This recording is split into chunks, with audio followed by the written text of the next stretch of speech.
This is the weather a lot of folks have been waiting for. Hi, I'm meteorologist Dave Hovde. What a great day on the Central Coast. A lot of daytime highs into the middle 70s, and tomorrow looks to be warmer. Then we start to give away the heat a little bit into a weekend that could really be interesting. There you go. Beautiful shot from 805 webcams. You can see the dunes of the coast here. Really nice picture. Okay, tomorrow we're going to see these offshore winds setting up later on tonight. Local winds past 20, but generally it's going to be about 15 to 20 miles per hour into the morning, breaking down right around 11 o'clock. But that's going to be enough of this offshore flow. Keep the marine layer at bay. Temperatures driving up into the low to mid 80s in coastal valley communities, and we're in the 70s all the way out through 5 o'clock.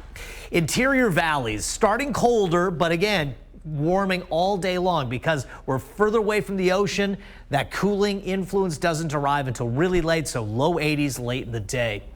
South coast temperatures right around 70 degrees. The offshore flow doesn't really work the same way. More of a due northerly is needed to really heat things up and compress the air. That's not going to be the case tomorrow, but still a really nice day. Beaches back up into the mid 70s by 11 o'clock, but giving it away as the sea breeze kicks in later on in the day. 7-day forecast at the bottom of your screen, and in that you'll see that we've got weekend rain opportunities and big wind potential, gusts 30 to 50 miles per hour based on the latest modeling. The thing is, models are really struggling with the system. Now, right now, we're in a ridge of high pressure. The radar is clear for us. The big weather nationally, by the way, here is in Texas, Louisiana, and northern parts of Texas.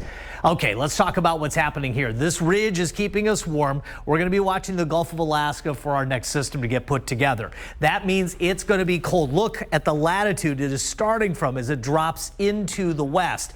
But where exactly does this trough go? Where exactly does that low go? That is what models are struggling with today. Here's what the American GFS model is saying about this upcoming system. Not much going on through Friday. This is Saturday morning, but then the system moves right across the Central Coast slowly through Sunday. If that's the case, it is going to be windy. It is going to be really wet. We could see inches of rain. But this same model has produced output that keeps the storm system further off to the west.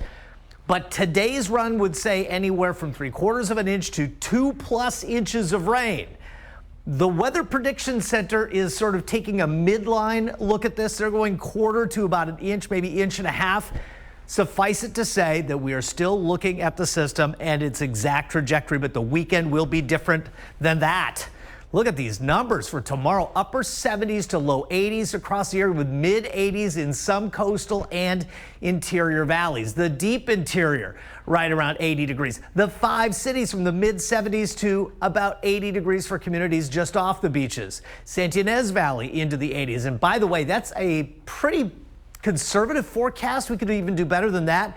Could we see 90? Possibly. Thursday still warm. Big changes for the weekend.